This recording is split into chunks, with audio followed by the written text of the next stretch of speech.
Hi guys, ये Devang Maheshwari this side. Public sector banks में काफी तेजी आ रही है। 30% 40% तक स्टॉक्स जो है पब्लिक सेक्टर बैंक्स के मूव हो चुके हैं। रिसेंटली मैं यूको बैंक बताया था अराउंड 30 to 33% 2 दिन में मूवमेंट आया है। उसके पहले कर्नाटक बैंक काफी अच्छा मूवमेंट आया, और ऐसे ही अलग अलग पब्लिक सेक्टर बैंक्स में बहुत अच्छे मूवमेंट्स हमको देखने को मिले हैं।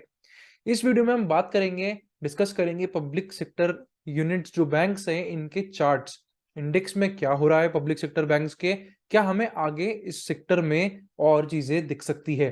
साथ में हम एक ऐसे स्टॉक की बात करेंगे जो आने वाले दिन में अच्छा रिटर्न आपको दे सकता है। एक अच्छा फ्रेश ब्रेकआउट और ट्रेंड चेंज इस पर्टिकुलर स्टॉक में हो रहा है। तो वीडियो को पूरा जरूर देखिएगा और आपके जो थॉट्स है वो मुझे कमेंट में जरूर बताइएगा। चलिए सबसे पहले हम इंडेक्स की बात करते हैं पीएसयू बैंक के। देखिए, ये जो आपकी स्क्रीन पे है ये है निफ्टी पीएसयू बैंक। जितने भी पीएसयू बैंक है ये उसका इंडेक्स है, यानी कि ये आपको क्यूमुलेटिव मूवमेंट बता रहा है कि पीएसयू बैंक्स में क्या हो रहा है।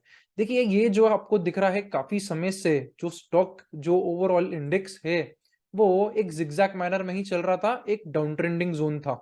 और फाइनली हमें यहाँ पर एक अच्छे इस पर्टिकुलर एक लंबी ट्रेंड लाइन का ब्रेकआउट मिला। देखिए कितने मल्टीपल रिजेक्शंस थे, यहाँ पे रिजेक्शन, यहाँ पे रिजेक्शन, यहाँ पे रिजेक्शन, और फाइनली यहाँ पर जाकर हमको इस बड़ी ट्रेंड लाइन का ब्रेकआउट मिला। और कुछ ऐसा ही हमको बैंकिंग स्टॉक्स में दिखा पब्लिक सेक्टर के। लास्ट मंथ से 1.5 मंथ से काफी तेज release different different PSU banks ने हमको दी है। उसके बाद अगर हम देखें इस ब्रेकआउट के बाद तो ओवरऑल इंडेक्स जो है 17-18% तक का मूव सिर्फ हमको 1.5-2 महीने में देखने को मिला है, जो कि फिनोमिनल है। ठीक है, इसके बाद अगर हम देखें हमें अगला रेजिस्टेंस इस पर्टिकुलर जोन में दिखता है जो कि अराउंड 4300 4400 के आसपास का है। यहां से अगर हम देखें तो अभी हमें और 7% तक का एक गैप जो है यहाँ पे दिख रहा है, यानी कि इस तेजी में ये मोमेंटम जो इतना तेज है हो सकता है ये 4-5-6% तक और इसी तेजी तेजी में चले जाए और हम इस पर्टिकुलर रेजिस्टेंस को जाके हिट करें, जहां से ऐसी एक्सपेक्टेशन है कि थोड़े समय यहाँ पर अब पीएसयू बैंक्स आराम लेंगे, एक नया बेस फॉर्मेशन होगा, और उसके बाद जो है अगर ये ब्रेकआउट होता है तो ट्रेंड फर्दर कंटिन्यू होगी। तो एक इमीडिएट मूव और कितना एक्सपेक्ट कर सकते हैं हम इस इंडेक्स में, वो है 4-7% तक का। पर जो बेस्ट ऑफ द अपॉर्चुनिटीज थी इन पीएसयू बैंक्स में एंटर होने की, अभी for a shorter period over हो चुकी है, और हमें वेट करना चाहिए। बहुत सारे पीएसयू बैंक्स काफी एक्सटेंडेड हो गए हैं, जो 60%, 70%, 50% तक बढ़ गए हैं। वहां पे आपको फोमो में बाय नहीं करना है, थोड़ा आराम रखिए। स्टॉक्स करेक्ट होते हैं, ऐसा नहीं है कि वो बढ़ते ही जाएगा और 5 गुना 6 गुना अगले 2 महीने में हो जाएगा। ब्रेकआउट्स आते हैं, पुलबैक्स आते हैं, तो आपको यहाँ पे फोमो पे कंट्रोल रखना है, एक फियर ऑफ मिसिंग आउट के इमोशंस पे कंट्रोल रखिए। काफी लॉन्ग ब्रेकआउट है।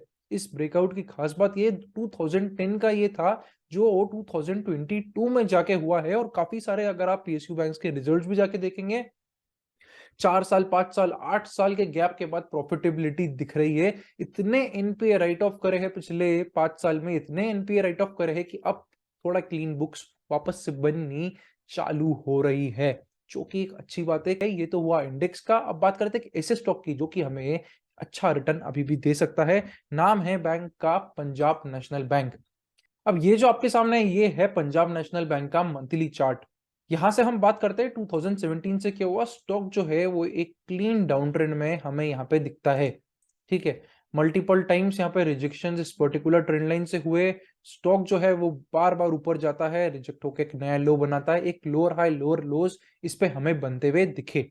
ठीक है, यहाँ पे फाइनली इस का ब्रेकआउट आया, तो ये जो हमारी स्टेज थी इसका नाम था stage 4। Okay, which is a declining stage. ऐसी डिक्लाइनिंग स्टेज से आपको बच के रहना है। कभी भी बॉटम को फिगर आउट करने की कोशिश मत करिए कि यहाँ 72 पे बॉटम हो गया बहुत गिर गया, कि यहाँ 27 पे बॉटम हो गया बहुत गिर गया, क्योंकि बॉटम स्टॉक मार्केट में नहीं पता लगाया जा सकता है। आपको रिवर्सल्स पे ध्यान देना है कि जहां भी बॉटम बन रहा है ठीक है, पर जहां से चीज ऊपर की साइड वापस टर्न आउट हो रही है वहां पे हम स्टॉक को पकड़ ले, तो हम एक बहुत अच्छी रिस्क रिवॉर्ड अपॉर्चुनिटी के हिसाब से स्टॉक में इन्वेस्टमेंट कर सकते हैं। वही ट्रेंड फॉलोइंग होता है यहाँ पे। इसके बाद अगर हम बात करें क्या हुआ, तो स्टॉक ने यहाँ पे ब्रेकआउट दिया और स्टॉक को बोल सकते हैं स्टेज 1 में जो है ओवरऑल स्टॉक मूव हो गया। ठीक है। और ये स्टेज 1 चला काफ़ी टाइम तक। अगर हम यहाँ से देखेंगे तो 2020 से लेके 2022 अराउंड 1.5 साल 2 साल तक का ये ओवरऑल कंसोलिडेशन फेज चला। इसी को बोलते हैं स्टेज 1 कंसोलिडेशन। और अब क्या हो रहा है? अब अभी तक आपको समझ जाना चाहिए, अगर आप मेरे सारे वीडियो स्टॉक एनालिसिस के देखते हैं, यहाँ पे स्टॉक जो है वो अपना नेक्स्ट ट्रेंड रिज्यूम कर रहा है। यहाँ पे देखिए एक क्लीन ब्रेकआउट हो रहा है इस पर्टिकुलर ओवरऑल कंसोलिडेशन का, जो कि हमें इस स्टेज का ट्रेंड रिवर्सल बताता है।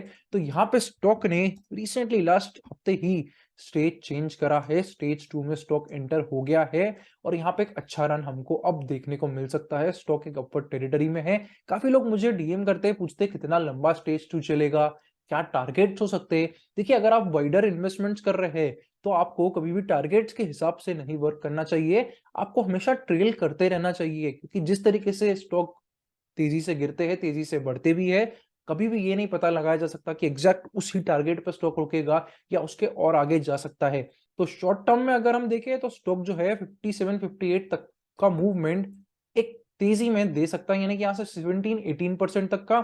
इस तरीके से आपको हर स्टॉक का स्टेज एनालिसिस करना बहुत जरूरी हो जाता है, जिससे कि हम कोई भी डाउन ट्रेंडिंग स्टॉक में या कुछ ऐसा जहां पे सिर्फ कंसोलिडेशन ही चल रहा है साल भर 2 साल तक, हमारा पैसा ब्लॉक ना हो, हम स्टॉक को वॉच लिस्ट में डालें और ट्रिगर के होने का वेट करें। जब भी ट्रिगर होता है हम स्टॉक को पिकअप कर ले। तो ये है पीएनबी का एनालिसिस और पीएसयू बैंक्स में ओवरऑल हम क्या आगे देख सकते हैं इंडेक्स लेवल पे।